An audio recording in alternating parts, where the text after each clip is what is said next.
Hello दोस्तों, स्वागत है आप सबका मेरे चैनल रिव्यू बाय बतान पर। कैसे आप सब? आशा करता हूँ सब लोग ठीक ठाक होंगे।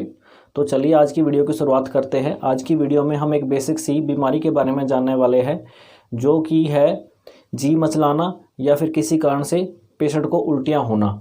आज हम इसके कारण को समझेंगे कि किस कारण से पेशेंट का जी मचलाता है या उसको उल्टी होती है।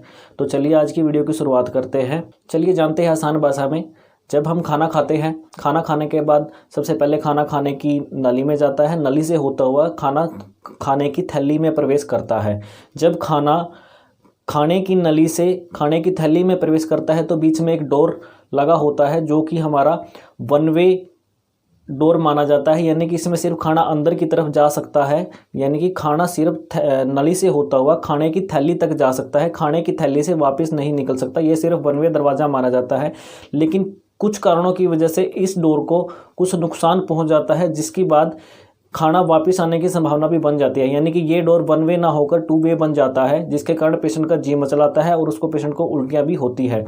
तो समझते हैं इन्हीं कारणों को कि किन कारण से वो डोर टू वे बन जाता है। तो जो पहला कारण माना जाता है, वो बेसिक सा कारण माना जाता है, वो होता है बहुत ही अधिक मात्रा में एसिड बन जाना। हालांकि हल्के फुल्के एसिड को हमारा पेट पचा लेता है, लेकिन बहुत अधिक मात्रा में जब एसिड पेट में बनता है तो वो उस डोर को नुकसान पहुंचाता है, जिस कारण पेशेंट का जी मचलाता है और उसके उल्टियों की संभावना बनी रहती है। जो अगला कारण माना जाता है, वो माना जाता है पेट में किसी प्रकार के अल्सर हो जाना। अल्सर हो जाने के बाद पेट में सीवियर पेन और उल्टी और जी मचलाने जैसी संभावना बनी रहती है। अगर हम अगले कारण की बात करें तो वो रहता है हमारे पेट में पाचन, जो हमारी पाचन क्रिया होती है उसमें किसी प्रकार की कोई भी कमी आ जाना। पेट में जो हम खाना खा रहे हैं वो नॉर्मली 3 से 4 घंटे में पच जाता है, लेकिन किसी वजह से उसको 6 या 7 या 8 या 10 घंटे लग रहे हैं। तो उस ऐसी परिस्थिति में भी पेशेंट का जी मचला सकता है और उसको उल्टी आने की संभावना हो सकती है। अगली वजह की बात करें तो एक वजह इसमें यह भी आती है कि पेशेंट को किसी प्रकार की कोई भी कब्ज रहती है। कब्ज रहने की वजह से उसका खाना टाइम पे नहीं पच पाता, जिससे पेशेंट को जी मचलाने या उल्टी जैसी समस्याओं का लगातार सामना करना पड़ सकता है। कभी कभी क्या होता है, पेशेंट को ना ही किसी प्रकार का एसिड बना हुआ होता है, ना ही उसको कोई अल्सर होते हैं, ना ही उसको कब्ज की समस्या होती है, लेकिन ऐसे में भी उसको कभी कभी जी मचलाना या उल्टी जैसी समस्या होती है। ऐसा तब होता है जो हमारे माइंड से पेट तक सिग्नल जाता है। तो माइंड के फंक्शन में जब किसी प्रकार की कोई कमी आ जाती है, उसकी वजह से हमें पेट का फूलना, पेट में दर्द रहना, उल्टी लगना और जी मचलाने जैसी समस्याओं का सामना करना पड़ सकता है। ऐसी परिस्थितियों में तुरंत अपने डॉक्टर से बात करें और अपना ट्रीटमेंट ले। बात करें अगले कारण की, तो एक सामान्य वजह लेडीज़ों में देखी जाती है उनकी प्रेगनेंसी के दौरान भी लेडीज़ों का काफ़ी हद तक जी मचलाना या फिर उल्टी जैसी समस्याओं का सामना करना पड़ता है। चलिए अब बात करते हैं उन बीमारियों की जिनकी वजह से पेशेंट का लगातार जी मचलाना या उल्टी जैसी समस्या पेशेंट के साथ बनी रहती है। उनमें से जो सामान्य पहली बीमारी मानी जाती है, वो मानी जाती है माइग्रेन का दर्द। सिर में कभी कभी पेशेंट को ऐसा दर्द महसूस होता है जैसे कि सिर पे कोई हथौड़े मार रहा हो। ऐसे में पेशेंट की हालत काफ़ी ख़राब हो जाती है।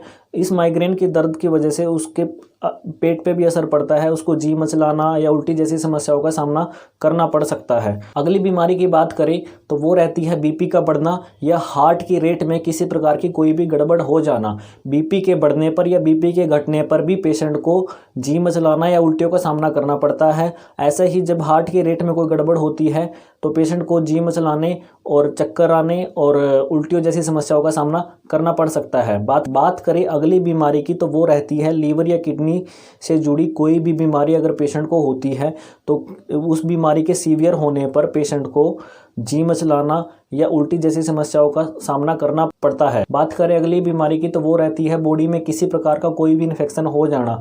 इन्फेक्शन होने के दौरान पेशेंट को हैवी एंटीबायोटिक दी जाती है और इन्फेक्शन से भी पेशेंट का जी मचलाता है और उल्टी होने की समस्या बनी रहती है।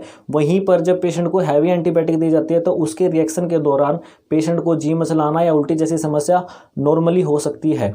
तो ऐसा होने पर तुरंत अपने डॉक्टर से बात करें, डॉक्टर से सलाह ले और अपनी मेडिसिन को पूर्ण रूप से ग्रहण करें। तो दोस्तों आशा करता हूँ आपको वीडियो अच्छी लगी होगी। वीडियो अच्छी लगी है तो वीडियो को लाइक करें, कमेंट करें, चैनल को सब्सक्राइब करना ना भूलें। भविष्य में भी हम आपके लिए ऐसी ही जानकारियाँ लेके आने वाले हैं।